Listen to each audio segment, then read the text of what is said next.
Hi and welcome to our second episode in our virtual face-to-face series. My name is Nicole Pyrathon, and this evening I'll be chatting about sustainability with Dr. Alaoma Alozie, who holds a Master's in Environmental Toxicology and a PhD in Environmental and Natural Resource Policy. Hi, how are you doing? Hi, Nicole, how are you doing? Thanks, good to meet you. Good, thanks, nice to meet you too. So, sustainability. It's essentially made, what is sustainability? What is it made up of? For, I guess, a very general question, but an important one. What is sustainability? Because I wouldn't like to get lost in intellectual conversations, and I would give a simple definition of what sustainability is, and I would also explain a little bit about the history of this definition. So sustainability in simplest terms means sustainability is a system state that our society is trying to reach. So it's an envisioned state that our society is pursuing, knowing full well that what we are currently doing is unsustainable and it's headed to a path that is not good for the human beings on the planet. Therefore, human beings have envisioned this state where things can be done, giving consideration to environmental, economic, and social variables. Okay, so it's essentially split up into social, economic, and business, and the environment. Sustainability now is a very hot topic because, I mean, especially when we look at environmental sustainability, we see ourselves as doing a lot of, well, we see what the harm that we're doing to the world right now. I mean, I recently read a BBC report saying that by the end of this year, despite all our awareness of what we are doing to affect the planet, man-made objects, man-made everything will outweigh natural living organisms on the earth. So it seems like we still have a lot of work to do in the way of sustainability. And so I'd like to jump in and see sort of breaking things down into sort of first of all, what business is doing to become more sustainable, and then also the role that society has to play in creating this equilibrium between of sustainability, of actual true sustainability. So what do you think businesses are doing to become more sustainable? Yeah, thank you for that question. And in my understanding, businesses are aware of how they've been doing things. I mean, the conventional approaches to doing business. And it's getting glaring and clearer that it undermines our future. And there is people are beginning to rethink and redesign their business strategies. That said, in as much as I don't want to digress from your question, but sustainability is not just an issue for businesses alone to confront. So it's everybody's business. And I'm gonna give a bit of background from this. You know, the Millennium Development Goals, which is sort of the framework or the background or the foundation on which we built the Sustainable Development Goal. It was solely focused on governments to execute and implement, but that didn't go too far. Now we are trying to do something else that is far more reaching, that is broader, that is more ambitious, and the essence of the Sustainable Development Goals, you know, guided by the 17 development goals. That's all. Businesses are beginning to understand that economic development and environmental degradation cannot be in conflict because both of them are required for human well-being. So that said, all economic development are underpinned on natural resources, on nature. So if you undermine nature, then you don't have anywhere to build the economic prospect and progress. So businesses are beginning to get aware that this is not a path to continue. It's unsustainable, and we need to redesign the way we do things. That said, there are frameworks for businesses to implement, to embed sustainability in their strategy. And I hope as we progress in the conversation, you may want to ask more detailed questions in this regard, and I'm happy to provide my thoughts on this. Absolutely. But, you know, in a context of businesses, and you're saying they're underpinned by like the environment is something that once we've ruined it. But we have seen how many companies and many businesses, existing big businesses, have tried to kind of become more or declare that they've become more aligned with certain sustainability values, but it's kind of almost not a smoke screen, but it's like they're just doing the bare minimum, because fundamentally we're still governed by, I mean, we're a capitalistic society, and so money is what is driving, and profits are what are driving businesses, as you also mentioned before. But it's not that right now there's an assumption that sustainability, you lose money or you have to sacrifice something to become more sustainable. Do you think that's going to change, and is that going to change fast enough so that businesses do become all along the chain of the production chain more sustainable? Yeah. I think there is this historical paradigm that people have come to believe, especially big businesses, that to be sustainable means you're losing. And the fact, I mean, there could be some sort of intellectual conversation around this. Who defines what is profit? And why should profit be measured only on monetary gains? And this is where the conversation gets broadened. So businesses are beginning to get aware that we cannot measure profit just on dollar bills, on economics alone. Now we're beginning to, by the way, there are unquantifiable benefits, resources that cannot be put on monetary gains. And that is why sometimes we go to more environmental education, you talk about ecosystem services and payment for ecosystem services. There are things we cannot measure, there are things we cannot quantify, there are things we cannot reasonably assign monetary values, even though that scientists in their wisdom have developed proxy markets to measure these things. But these markets also, we experience market failures in this, which means that no matter how hard we try, there are still there are still shortcomings in this. That said, running businesses doesn't mean that everything has to be measured on monetary terms. I mean, that used to be the old paradigm. Yeah. But that paradigm is changing. People are beginning to see that benefits can be measured based on environmental gains, based on social gains. And this is the underpinning for corporate social responsibility, which is somehow intertwined or aligned with the sustainable development goals, that we shouldn't measure all our profits on cash, on economics. This also matters, environmental and social variables. Knowing that now that there is a sort of deconstruction of that mentality or that principle that gains should be, that shareholders should only look at the balance sheet on how many billion dollars that we make. Now, big businesses are beginning to report their gains in terms of environmental contribution, in terms of environmental benefits, in terms of cultural and social benefits. So this is a gain that we may not reasonably assign monetary values. And there are also, mathematical correlations to, establish that these can be quantified monetarily too, but there are shortcomings as I measured. So the paradigm is changing and businesses are beginning to embrace it. And if also businesses can appreciate the fact that they can embed sustainability in their business strategy, it could actually become a positive spin. It could become, it could boost business reputation. And businesses also progress, succeed based on market sentiments. And these are things businesses must be aware, how people perceive how they do things. And this is why negative, this is why negative sentiments could actually undermine the progress and the success of a business. Okay, so and that does lead me to ask the role of people, the role of society, the role of us as the people who use a lot of the services that businesses are offering. What is really our power as a society, as individuals, in changing the way? In forcing companies to become more accountable for the fact that maybe they have to become more sustainable and kind of catch up, otherwise they will lose out. How strong is the voice of the public? Yeah, the voice of the public is powerful, and this is what we need to appreciate.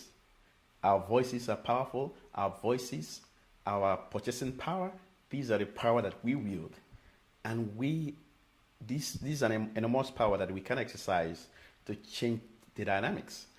That said, many businesses traditionally do not change because people just want them to change. They change because they are forced to change. There could be an incentive, or there could be an internal understanding that there is benefits in this domain for them to change. Something prompts a business to change. Businesses don't just change because they want to. So this is the reason why people need to be equipped. There needs to be outreach. People need to be empowered to be aware of what businesses are doing and how we could exercise the power we have to change these things. For example, I don't want to spend my money on businesses that do not align to my ethics and values. So if people are empowered and are more equipped, people are ecologically literate, they begin to understand the nitty-gritties in this thing and begin to exercise that power.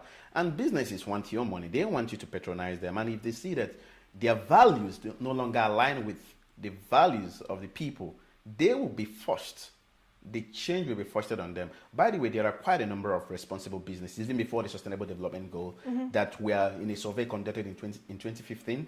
About 70% of global businesses said they were already planning towards transition to a sustainable development strategy. So I wouldn't want us to bend businesses like they are not trying or that they are not willing to. But we also must understand that all businesses are not. Some businesses are more responsible, are more transparent than others, and are more authentic than others. And this is what we're saying. We shouldn't obscure transparency. We shouldn't obscure these things. And sometimes some businesses cleverly come with this greenwashing syndrome.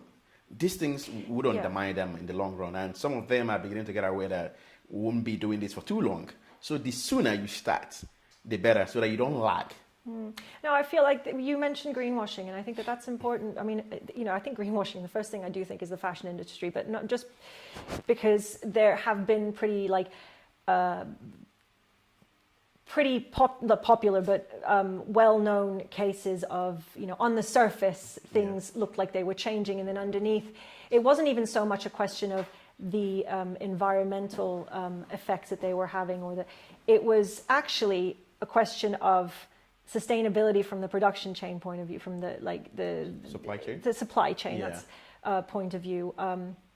Certain companies are espousing certain virtues that and certain values at face value, but underneath there are still some things that are taking a long time to change. And unfortunately, as a consumer, it can be hard. You said we are becoming more literate, so we're becoming also more, we know more about what's going on and around us. But at the same time, our purchasing power speaks volumes. But sometimes, we are also drawn to those same things that are creating unsustainability. I mean, we're drawn to even some of our devices and the things that we know. There's this push and pull of what the people want, what us as a population and society want, because that's what's been presented to us by businesses, and what we should be doing. We kind of always want what's new. How do we as a society really start to stop and look at how we can be more sustainable, even at home, in our day-to-day lives, and not fall into this kind of, even there, sort of greenwashing of our own? Yeah. Thank you, Nicole, for that question. I think sustainability is a thing of choice and it's a thing of behavior. So we have to start thinking about we have to start trying to understand what motivates people, what makes people behave the way they do. Why do people make choices, the sort of choices they do make? And the thing is this: sometimes we think, we economists and some other fields of study, portray human beings in a reductionist approach, calling us rational beings. I don't want to go into that argument, but I think that human beings are more sophisticated than that. We are more complex, and our thinking patterns and the way we approach things are extremely complex. Keeping in mind the complexity of human behavior, we should begin to think about how to approach things, maybe policies, shape our policies, bringing into perspective, behavioral, perspectives into our policy designs and enforcement. Why I'm saying this is this: sometimes governments, businesses, they have this kind of, they portray this theoretical human being who can be, who can be controlled, and not understanding why people behave the way they do. Why do such businesses produce things? For example, fast fashion. Why do they produce things at that rate, knowing full well that this has environmental consequences? Why do they do this? And sometimes they greenwash us. They tell us, "Oh no, we are doing this," but they still do it. We should sit back and think. This is where our policy should have some sort of behavioral diagnosis to all really understand what motivates people. I know cash, economics, is a paramount factor in the equation, but that said, it goes beyond that too. At individual levels, you have the choice to not to buy or to buy. I mean, the adverts are there every time. I mean, I saw, I don't want to call the name. There were times, was it last year or last 2 years in one of the popular TV programs, bikinis sold for £1, as cheap as £1. This is ridiculous. This doesn't help. And many people can afford £1, especially in Europe, to spend on such fast fashion. And what is fast fashion? Fashion that, you just wear and throw away. It doesn't last. Unlike when we grew up or when our parents grew up, where they bring out the clothes, they tell you they bought these clothes 2 decades ago. But it's not the norm. So society keeps forcing on you what you need to buy. But this is where human beings need to make their choices. And the change begins with me saying, well, I need to be more responsible the way I do things. Because you have the power to buy or not to buy. I understand that the adverts, the pressure is foisted upon people and making it so ridiculous that people can buy things as cheap as £1 for a bikini. So there is a lot of work to be done at individual level, using changing your purchasing power patterns and psychology, and also buying things that are good that you could use for a while, and just being a bit more disciplined, keeping in mind that what we do undermines the environment. And on the part of government should make these businesses to begin to pay for the environmental consequences, for the environmental impacts of fast fashion. For example, I'm not singling out fast fashion. There are quite a number of other businesses. Government should make them to begin to pay commensurate amounts of impact that their businesses generate. These businesses generate a lot of negative externalities that undermine the environment, and the government should step up. I mean, there are studies that have shown that these businesses do not, pay commensurate amounts of the impact they produce on the environment. I mean, the negative impacts, the negative externalities. If that is done, maybe it could reorient the way businesses run their businesses. Well, I suppose for people, it's a question it is a question of changing habits. I mean, it's hard when you come out of I see it myself that, we're coming out of a time where there's this boom of commodities for after the wars, and we blossomed as societies, and also everything we produced, we started creating things, plastic was created, all this stuff that was seen as abundance, was seen as a sign of not just material wealth, but you were doing well. And now we've come to always want more things. Fast fashion is a reflection of that. Now we're starting to understand that that's unsustainable. But changing habits is hard, especially when we're not talking about just. I know that it'll take one person. It is enough for one person after another to start realizing that they need to change their habits. But there are billions of us on the planet, and not all of us are quite as environmentally literate as you'd say, towards these issues. So how do people start? What will bring people to sort of decide that, okay, this is not what I don't need this. I know I would like to buy this, but I don't need it. I'd rather pay a little bit more for something that lasts me longer. I mean, in the case of fashion, that can be the case. But how do we change people's like habits? It's going to take a while. So unless, it's this push and pull again between what our purchasing power and how that informs how businesses act. But also some people say, well, if it's being sold and if I can buy it, then what's the problem? Yeah. Sometimes people make such decisions because they are ignorant. I'm not saying they are not, they're ignorant. So ignorance is part of the problem, and this is why I emphasize the need for people to get ecologically literate, for people to be environmentally literate, and generally literate. Sometimes there are certain things we do and we don't understand the far-reaching effects, the consequences of such actions. And this is why I think that outreach needs to improve, communication needs to improve. People need to be empowered. People need to be equipped with the knowledge, with the skills to change things, to make decisions for themselves, and not thinking about controlling people. And this is the premise for my earlier discourse. Sometimes people, governments, and institutions think they can control people. Human beings are complex. And if you look at things from a systems thinking perspective, you understand the picture that I'm trying to paint, how complex human beings are.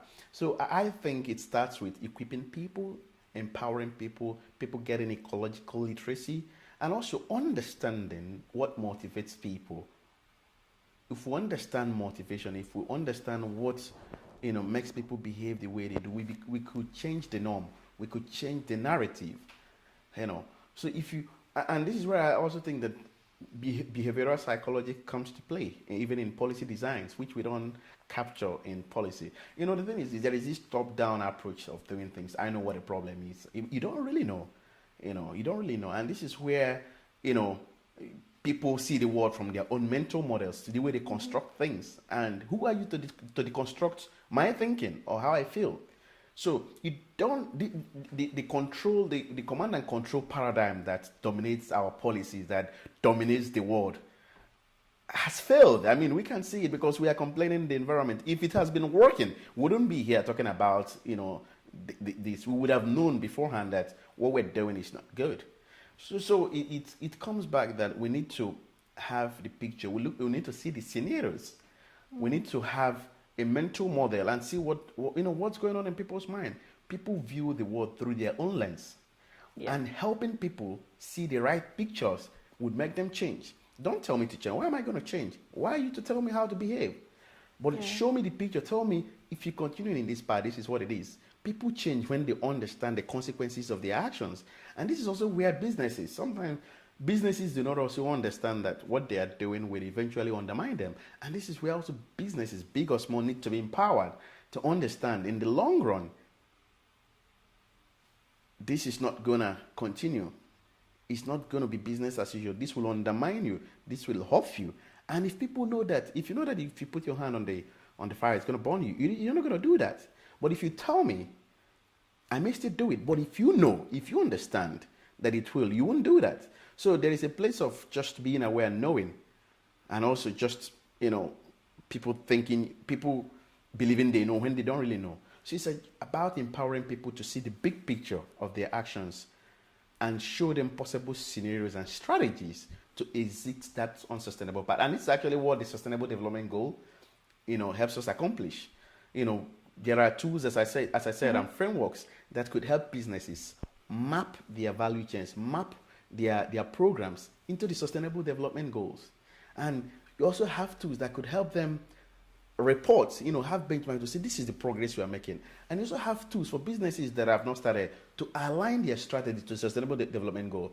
So the goals are do not hurt them, but it could help you shape and you still make profits. It's not like when people think about sustainability, this is going to affect how. No, it's just about helping you say things better, do things better, and align you to a sustainable path. It's empowering. And I think businesses appreciate this, and many businesses are beginning to key in. Right. Yeah. I mean, I understand what you mean, that unless it really affects you, a lot of people won't necessarily be responsive to, you can be told something over and over and over again, but unless you either really want to hear what's being said, or unless it affects you, you're less likely to be doing it out of an actual desire to change things. Absolutely. As opposed to more as an imposition, which is, kind of what a lot of people often especially now, in a climate like this one, with coronavirus and everything, a lot of things have been imposed on us. I mean, for obvious reasons, but we've in some way, maybe because we've been forced to change our habits, we've started to adopt maybe certain things that in the long run are actually going to help businesses continue to be more sustainable, people to maybe carve more time out or like create more of a sustainable lifestyle. How actually do you think that that this year has kind of impacted or the effect, and maybe even the long-term effect that this year could, as disastrous as it has been, but what's a silver lining to it from a sustainability point of view? I think, there's a lot to learn from this year, by the way. And I want to paraphrase what the UN Secretary General said, that we shouldn't underpin our success, this year, because for obvious reasons, the carbon emissions have reduced in the first. Because we're not driving cars. In the first 6 months of this year, there was less production, less commuting, less everything. So that actually reduced. I mean, there was a blog that I wrote at about that time, looking at, so many data from reputational organizations, how the carbon emission has dipped. So somehow it brings its own benefits, but we shouldn't underpin our success on coronavirus. So it is not sustainable too. So we need to do more strategic things to really cut down. If you look at how the carbon emissions and greenhouse emissions dipped in the peak of the coronavirus pandemic, you will see that if it were a sustainable trajectory, then we are on a good path. But obviously, that is accounted to coronavirus, and obviously, we don't want that sort of thing. So that said, I think also that there are two sides. There are two sides to this. For example, I think there has been a yearning for a blended work-life, thing where people trying to. This will actually help to balance, have a engineer the work-life balance that everyone is yearning.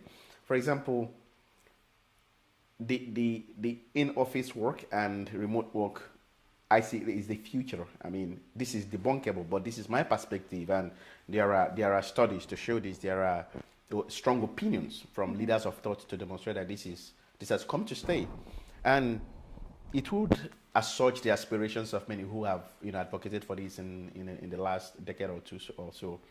So, but there are businesses obviously that there are professions that cannot work remotely. I mean, if you're a lab technologist and you have to take radiology, radiographs on people, the people have to go to the hospital and you have to take the scan. So, but there are, jobs that could function very well remotely.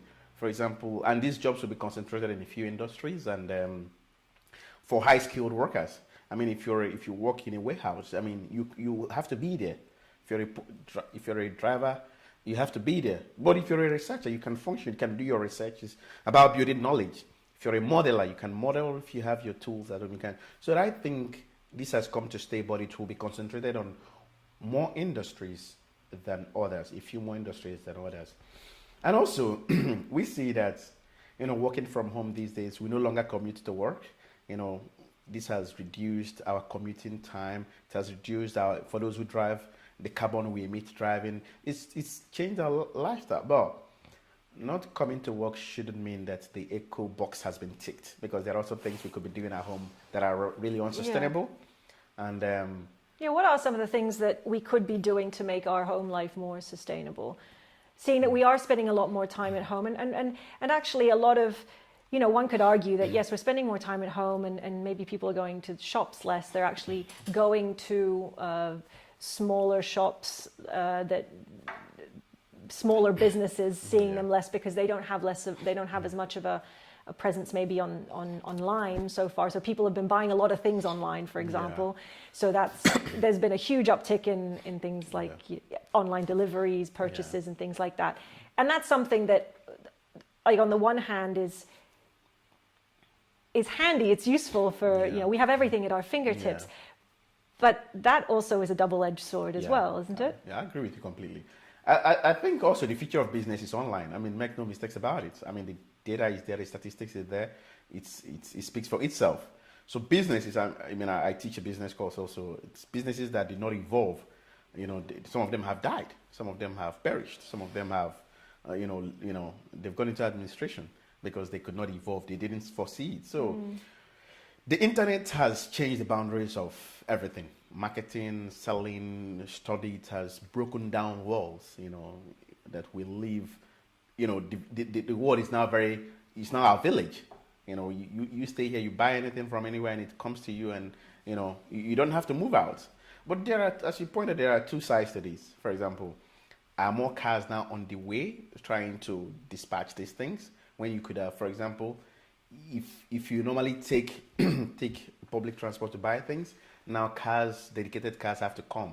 So if you compare the carbon emission, this is another debate that I don't want to get involved in. But at individual levels, we should, we don't, for times that we don't spend commuting, you could translate that time to something that is, beneficial to you. For example, if you don't go to run in the morning, I commute average of 40 minutes. I could use 40 minutes to run in the morning and, to ensure a sensible lifestyle. Sometimes we get used to sitting down and not doing enough with things because we are home, everything. No, we need to also, begin to do things differently. Sitting at home, sometimes people don't even have a comfortable working station. Yeah. Yeah. So I don't know if that is sort of the thing you were asking. The sort of thing you were asking. This is the thing. I feel like this situation currently has accelerated certain things. So it is, as you said, accelerated what is going to be like the future of purchasing things, which is probably exclusively on the internet. And as I said, I feel like that's also a double-edged sword because what is actually how does that affect society? How we interact with each other? There's almost like this spending more time indoors anyway. Everything is available to us, and I don't know how much. Like my concern and my question is how we talk about we have to be really quite good about being informed purchasers, especially when we're buying online, because a lot of things come from the other side of the world. Yeah.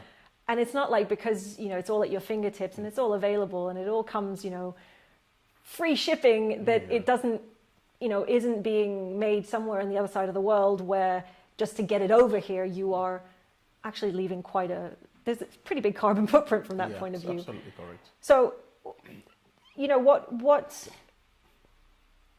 what other things what can we be doing, and how is society, how will society, do you think, evolve out of this system? Because I feel that coronavirus has not just accelerated things, but it's a temporary situation. I feel like we will be going back to times when people will be taking the tube as usual. Yeah. There just might be less people because they're not going to their traditional workplaces. Yeah.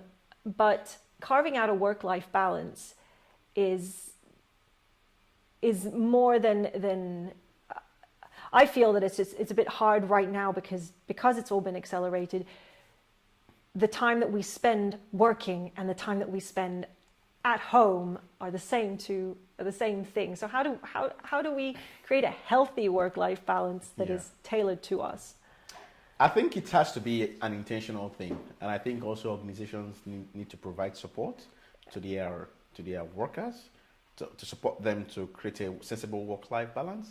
Sometimes I send emails to my colleagues and I said, I don't expect you to reply this email if it's outside of your working hours. And we should discipline ourselves in doing so because you owe it to yourself to also manage your time, deliver on your work, and lead a sustainable lifestyle. So that said, there are certain jobs that could constrain you into working at all times, but conventionally, people can manage their time even better if we're intentional and conscious about it, and businesses are responsible in the way they treat their workers. Then you have more flexibility and you have more time to manage. But it boils down to yourself. It boils down to your choices. For example, if you could decide to wake up in the morning, I'm not going to work, I'm going to work from home. That time you spend from home, I don't think, for example, where I work, they haven't changed the work time. So literally, I can take 1 hour that I would have spent commuting to go run, see nature, take a walk, do other things, or exercise, do aerobics in the room, whatever works for you, and come to work, go for break. And if you're working at home and you need to also make some investments, because businesses can support individuals, can support their workers to buy or invest in their workstations, buy ergonomic chairs and stuff like that. But also, if you also look at the other side, if you also look at it from this other argument, businesses may say you're no longer spending time and money commuting, so you can translate that money and invest it into your workstation. I mean, it depends on how businesses want to flip the argument, but I think there is need for people to do more intentionally, and businesses can support. And if you manage your time well, you actually have more time at your disposal currently, because of the man-hour time you would have lost commuting. You have it with you. You can dispose it, in a way that is, good for you, that is healthy for you, that, helps you become a better individual, a better human being. I guess as you said, a lot of this is down to habits and reshaping what we see as being the norm.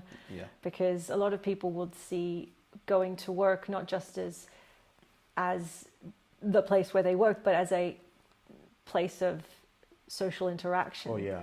And the effect that intensely working from home now has meant that a lot of people have been spending a lot of time either on their own because they can't necessarily leave the house. So it's kind of it's also reshaping how we have to interact with each other. Like Absolutely. how it's an active choice to go out and interact with people now, probably on more of a at work. We might not even see each other. We can be interconnected, across the world, but we never actually see each other. I guess it is a question of changing our habits. And I mean, so aside from work at home, what are things that we could be doing other things that we could be doing to become more environmentally sound at home? Like from the things that we use to... I think... what are we already doing? It's also our behaviors anyway. For example, people don't realize that if you have an equipment plugged in power source, whether it's on or not, it drains energy and it puts stress on the environment. So, in letting to unplug your equipment when you're not using them, it's a simple way to begin. And sometimes we are not mindful of these.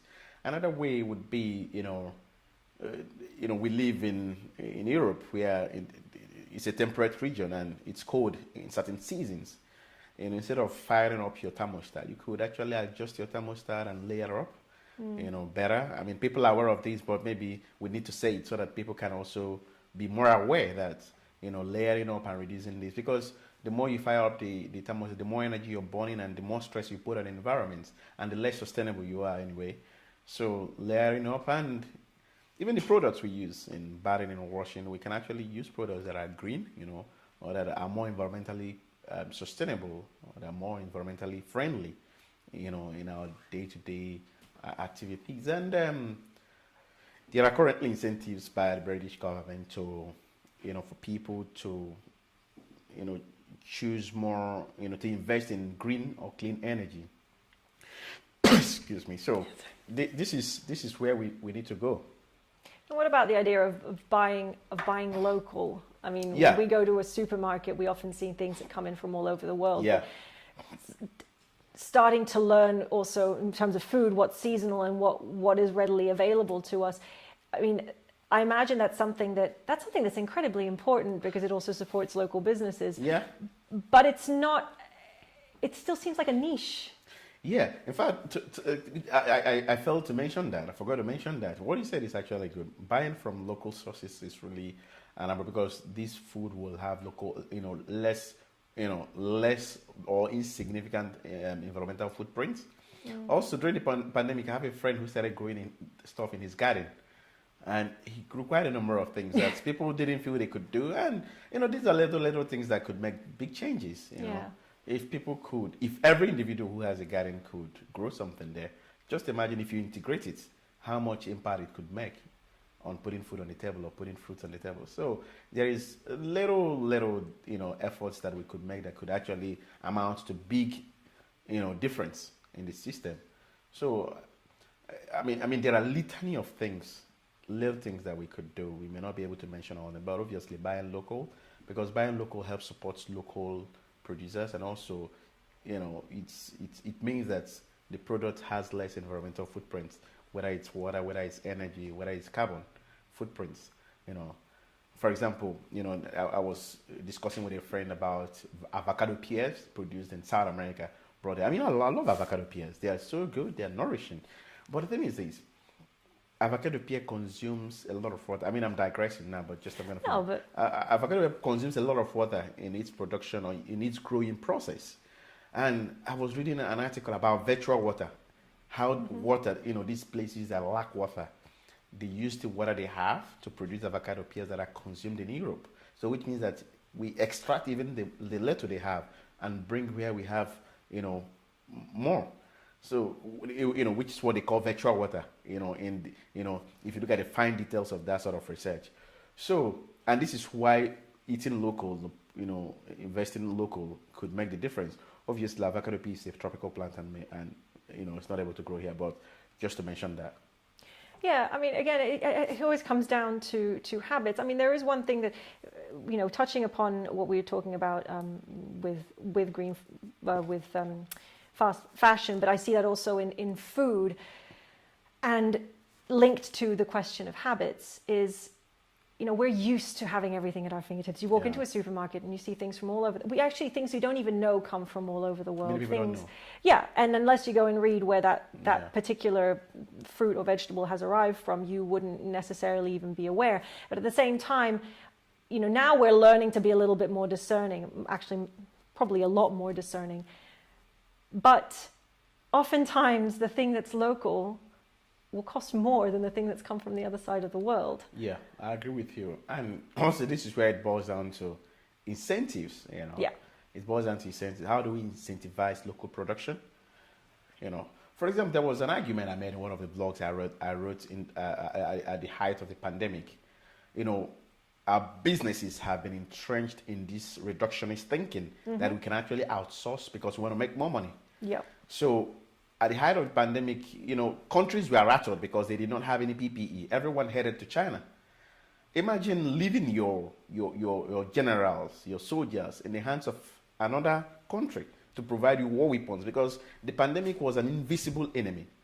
So I'm citing this example because when we're used to always depending on that side for food, for sustenance, for everything, what about if something happens and changes that dynamic? What happens to us? Do we perish? So as much as I understand that there are environmental factors, there are a lot of factors that makes us depend on other nations. But there are also ones that are strongly underpinned by economic variables, and this is where the government needs to start thinking. If it's environment, maybe a food that can grow here, or something that can, it's a different discourse. But if it's solely because you want cheap labor, you want where environmental regulation is less stringent,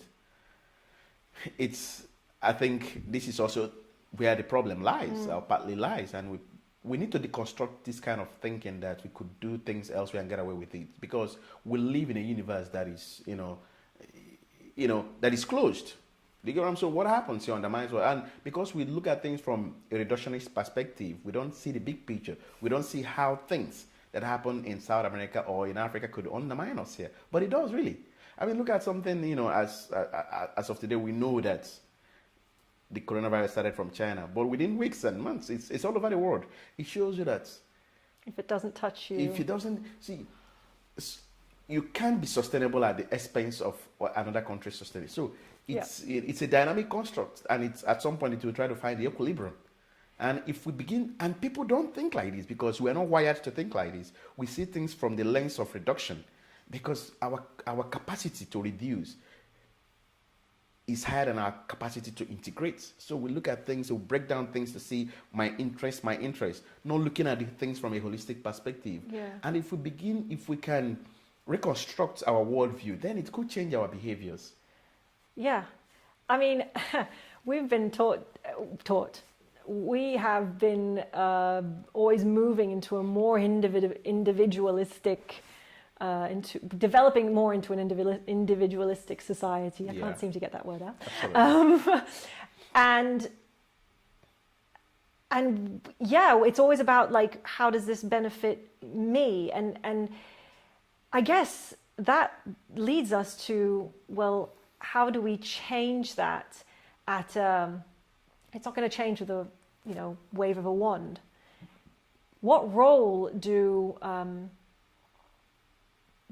educational institutions have in this? Because obviously, we can try to change things, but obviously it's going to take time with the generations that have grown up with this kind of worldview and slowly kind of adapt to it.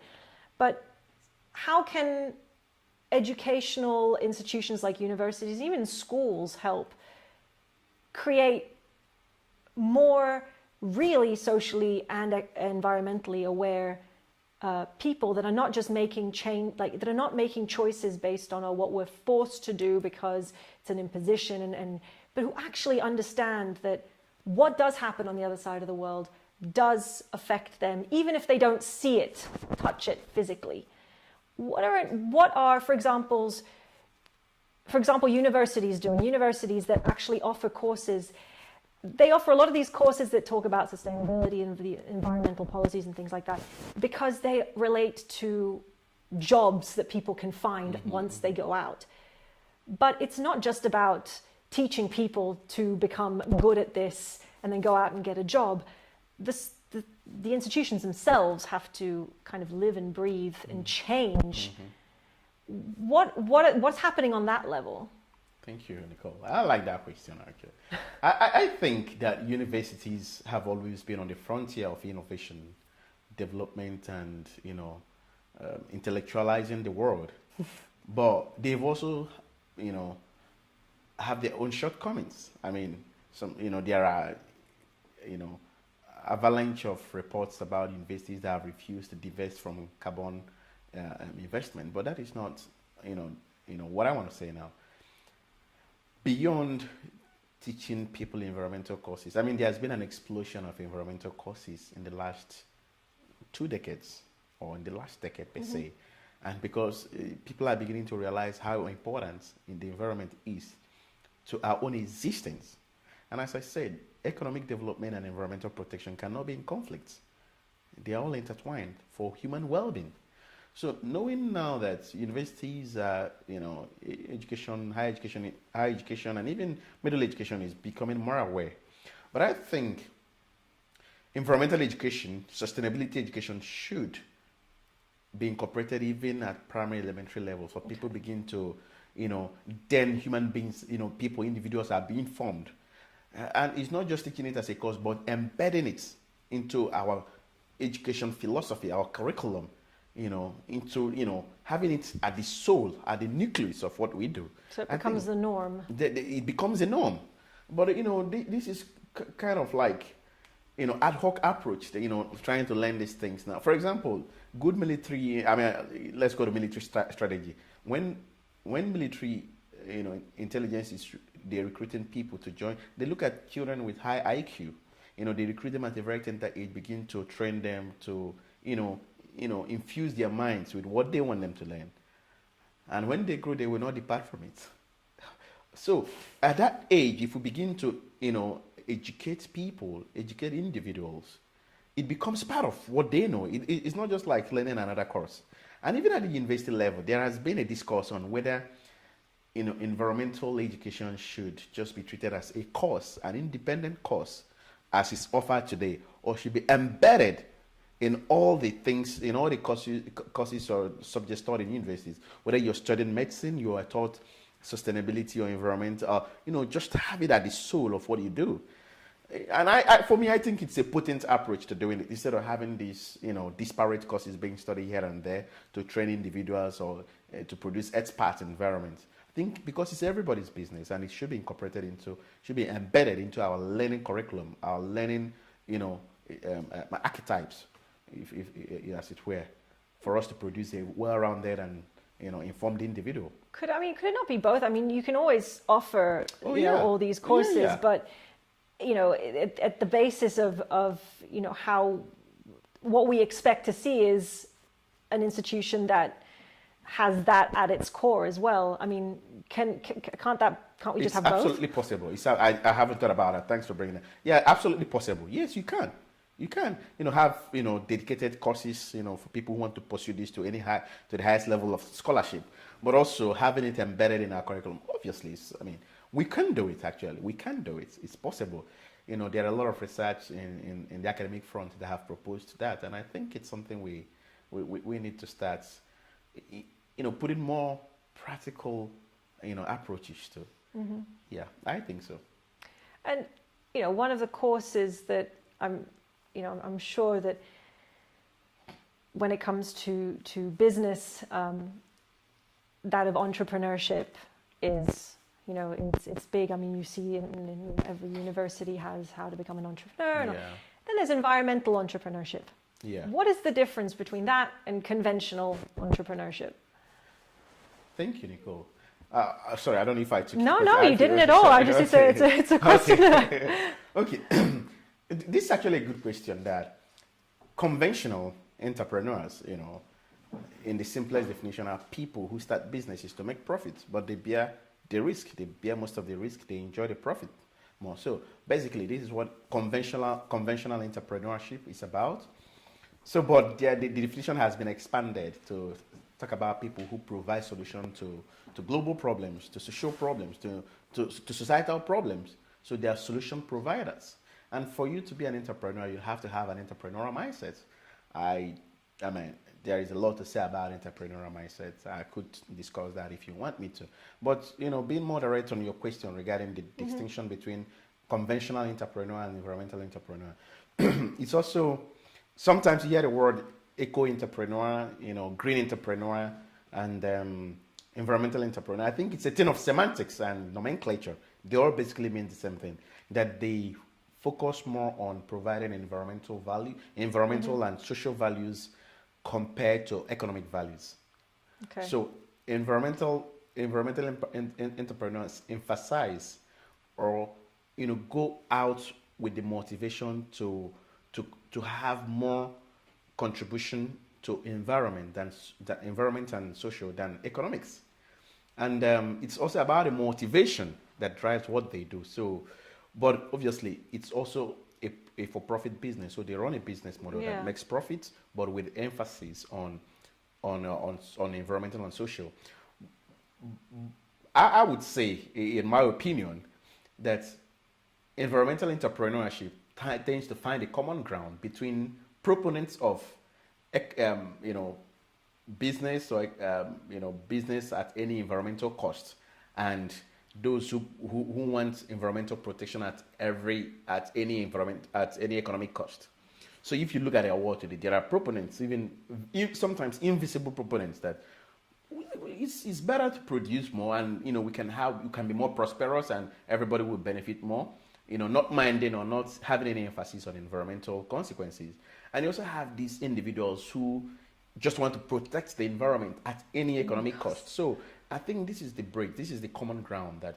This is where the environmental entrepreneurs come in. So they make profits, but with emphasis on environmental and social variables. In a way, would you say that they're the ones who found the balance with true sustainability? Because trying to to protect the environment at any economic cost isn't sustainable in the long term for society, for how society is built, at least now, obviously. And on the other side, that's not sustainable either because it's at the expense of the environment. So would you say that they've kind of struck that perfect balance with sustainability? I think so, and studies also say so. So it's just not my opinion. So then, sorry, I didn't mean to interrupt you, but it does kind of beg the question: why isn't all entrepreneurship environmental entrepreneurship? Are we going in that direction? Yeah. People are motivated differently. So the motivation is also what drives how you do your things. I mean, you came here by choice, not by compulsion. And, people are at liberty to choose what they do. But when what you do undermines you, then it's sensible to change how you do things. So even conventional entrepreneurs, as I would call them, or as we would call them, are beginning to embed the principles, the philosophies of sustainability into what they do. But the motivation is not essentially, the environment, but they are beginning to embed that, to translate, to align themselves to, the sustainability development goals. So the dynamic is changing. But also for great entrepreneurs, there are also studies that have shown that many of them start off with this beautiful and grand ambition of how they want to change things through their approach to business or to the entrepreneurial business. And because sustainability is a dynamic construct underpinned on social, economic, and environmental variables, at some point they begin to decouple from that environmental, motivation for more, tilting towards the economic variable. So, and this is where I also think that there should be incentives to keep them afloat, to keep them, until, they're able to get strongly established, if that makes sense. So, yeah, some of them do decouple. There are studies that have shown that, but some of them have also been true to their founding philosophy, to their founding motivation. Do you think that's also driven by a notion, or there's kind of an assumption that at a certain point you hit a threshold, like a kind of growth threshold as a business, after which you can't get too big if you're just solely focused on the environment. It doesn't really pay off that way. Do you think that's kind of also what part of the reason why there is this decoupling? Do you think that it's because, does this support the idea that if you want to be a bigger company, and when we say bigger, I realize that we're always talking on a global scale, because now the world, which used to be so big, is so small. Yeah. And to be really, to be considered successful, you kind of have to be all over the world. So is that the idea, that they decouple because they think, well, the benefits of growing financially are greater maybe than what the original intention was? Yeah, I would think so. In my opinion, I would strongly think so, and I think it's one of the reasons why they decouple.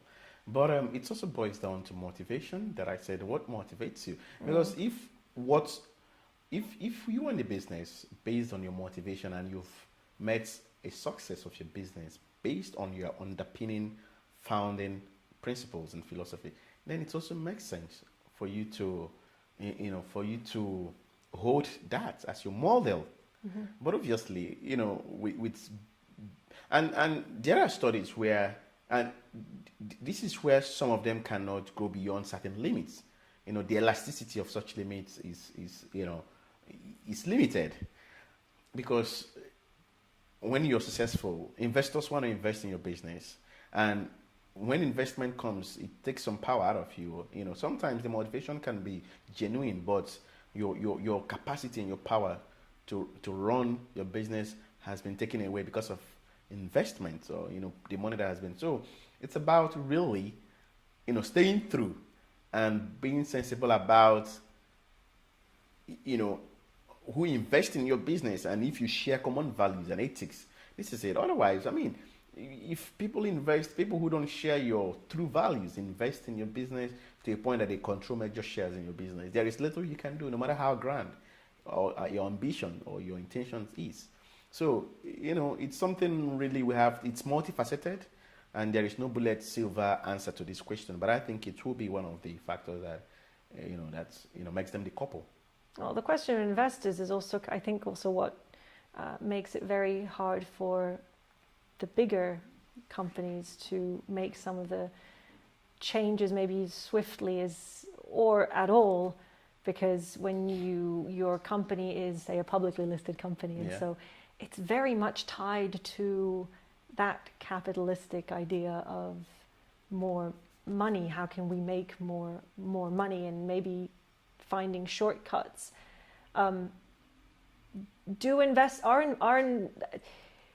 how do we change like shareholders, stakeholders' view on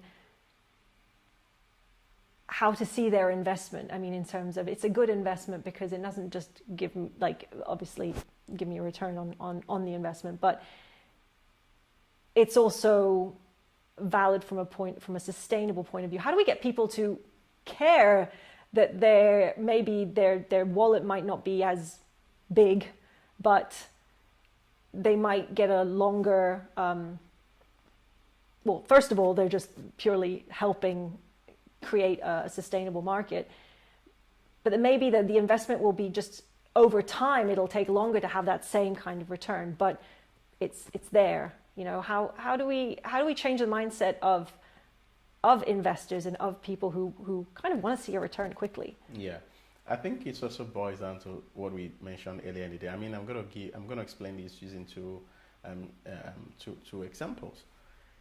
The people who depend on such businesses have power. Mm-hmm. I mean, when you talk about stakeholders involve both the shareholders, the buyers, people who patronize the business. So, who has the major stake in this? This is the question. If you're in a business to sell, and the people who are buying says we're not going to buy this, you're not going to remain in business. The business is going to close down. So, when businesses realize that people want them to be more responsible, that people want them to align to their values and ethics, then they could begin to change. And this will be communicated, because if you don't do it, you're going to get out of business. And secondly is that, for example, the climate risk is a big risk that is going to constrain many businesses. And if you're in business that would be hit hard by the climate consequences, you don't want to continue contributing to the problem. You're going to make them see the big picture. See, we're headed on a bad path, on a destruction path. So they have to see it and make a sensible decision based on this. So there are several nuances to this, and I think this too somehow explains my thoughts on this. Well, I mean, it's definitely a very complex and multifaceted argument, which has as we have understood and found out, has no one definite answer. And hopefully we'll just keep moving forward in that direction, and people will become ever more environmentally literate and aware. We have now come to the end of our time. I mean, we could have gone on for much longer, and hopefully we'll have a chance to discuss these things further in another occasion. But for now, that is everything from us.